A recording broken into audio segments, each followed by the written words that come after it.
Welcome back to CryptosRUs. I am George. We're all George. So we're starting out strong today, guys. Stronger than yesterday. Yesterday, after I posted my video, we saw Bitcoin slide below 70,000. But right now, we are holding 70,900. Is today the day? Are we going to see some good movement? I know one thing is for sure. Doge is seeing some great movement. It's up almost 20%. So what's up with that? So let's talk about Doge and let's talk about Bitcoin. Is today the breakout day? So what's been happening? Well, what has happened since yesterday to today? Well, of course, more ETF news. So let's get to that first. Larry Fink himself can't believe how fast his ETF is growing. I mean, in this recent interview, he basically said he had no idea that ETFs in general, or Bitcoin spot ETFs, were going to be this successful. Here's the amazing, staggering stat that the IBIT spot Bitcoin ETF is the fastest growing ETF in history. Let that sink in for a little bit. Think about how many ETFs there are on the market, how long ETFs have been around, and the IBIT spot Bitcoin ETF is the fastest growing ETF in history. Okay, that's how much demand there is. So if you thought that, yeah, whatever has happened so far in the last 2 months, if you thought that was like kind of like the end, think again. Just wait. Wait until Bitcoin forms a new high, another new high, a new high. Volume is going to be exploding on these ETFs, and it's going to be a perpetual cycle where as Bitcoin goes higher in price, more volume comes into the ETF. That means they have to buy more Bitcoin, and then the higher the price goes, and it's just going to keep on circulating. Okay, so I've been making this point for a long time, and I don't think it's going to stop. It's just not, and it's unfortunate because, well, it's fortunate and unfortunate. It's fortunate for short term because, well, all the Bitcoin is being bought from circulation, and that's why the price is going up. It's unfortunate long term because you see Grayscale, they had their 650,000 Bitcoin that they accrued for like a decade now, all going to BlackRock. Like, it's basically an exact inverse relationship. And Grayscale continues to sell and sell and sell and sell and sell and sell. But the good news is this week so far, the demand has outpaced the selling. So you could see 3 days of green. That means good. That means we had a lot more flowing into the ETFs than outflowing, despite the fact that Grayscale sold 4,370 yesterday, which is a net minus 300 million. That's a lot. That's a lot. And it just doesn't, it's not stopping. It's not stopping, right? We had a new ETF come in. Oh, we're going to have a new ETF from Hashtag that's going to come in. So that will be one more. But yesterday, you could see overall, we had a huge inflow day for BlackRock once again. BlackRock itself took in more than Grayscale sold. And yesterday, ARK had a huge day, 200 million plus day, right? So right now, even though Grayscale is still massively selling and basically just giving everything to BlackRock at this point, right? The market is eating it up. So that's fantastic. So far we have 3 consecutive green days. We're in the 4th day now. Can we see this continue today? It could be the reason why Bitcoin is stronger, still holding at 71,000 right now, because there's just a lot of buying going on right now, right? Looking at some of the metrics, I mean, and charts, it's fantastic. Here's a new indicator I'm not too familiar with, SDM, supply demand momentum. And we had based on this, we have 2 buy signals back to back, or up signals. And we haven't, if you look back, we never had 2 up signals.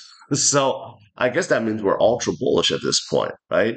Normally speaking, you have buy signals towards the bottom, you have sell signals at top, and there's the midpoints where it tells you, yeah, Bitcoin's gonna go upwards. But we just had two ups in a row. So I guess that's pretty bullish. I would say this is pretty bullish that Bitcoin has gone up about 91% in 51 days since the ETF approval.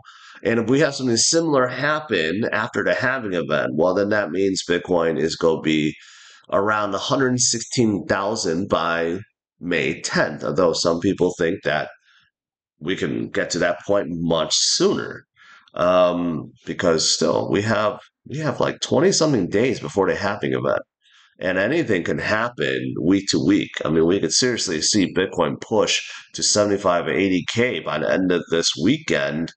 Well, I mean, like these days, really anything can happen. The order books are light, very light, and there's way more demand than volume, way more than demand than supply. So anything really can happen. And here's something else that is really, really bullish.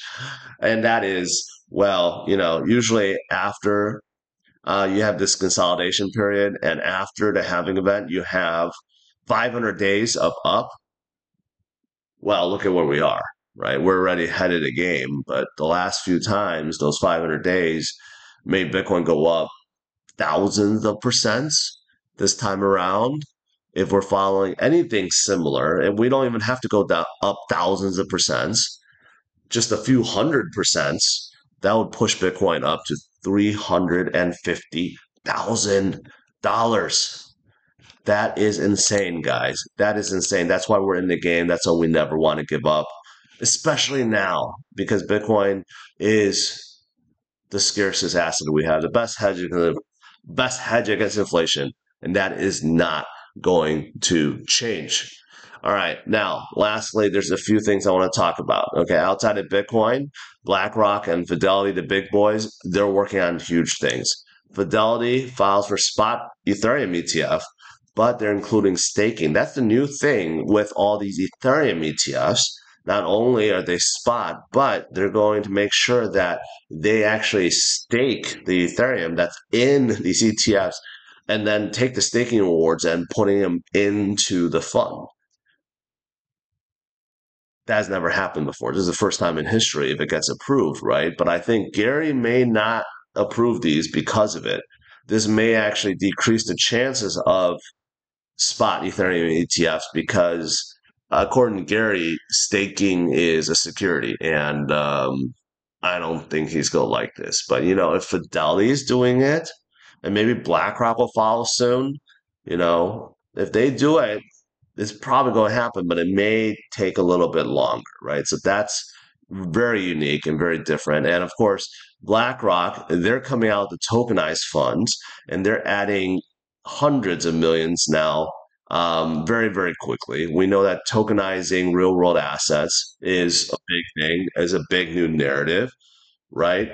And I don't think this is going to change. I think this will continue forward, and we're already seeing the results of that. A lot of treasuries and so forth have been tokenized already, like projects that are involved with tokenizing treasuries and bonds and so forth.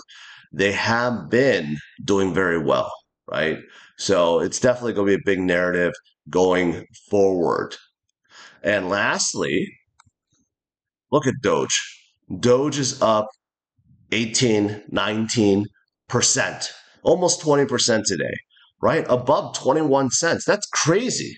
That's crazy. Why is Doge going up? They have nothing going on, right? Well, it always relates back to X and Elon. So supposedly, this guy, asked X's Grok, their AI system, about Doge, and it answered that you can send and receive Dogecoin and store it within the platform. It gave detailed instructions on how to do so.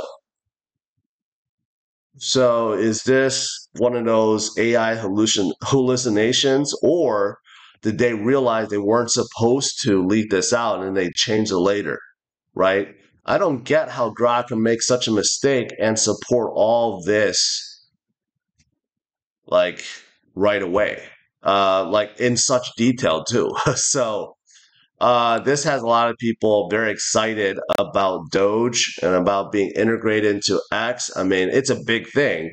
Obviously, if it happens, it's going to be an absolutely huge thing for Doge, right? But yeah, this is the only thing Doge fans are clinging on. Whether or not Elon is going to officially support Doge and you know what? If they do, great. But I hope it's not just Doge. I hope Elon's X supports Bitcoin, Ethereum, Doge, Solana, and everything else in between. That would be absolutely fantastic.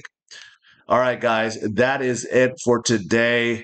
You know, the market is looking strong. We're holding above 71,000. Let's see where the day takes us. Okay. Smash the like, subscribe to the channel, and I'll see you guys later. Bye bye.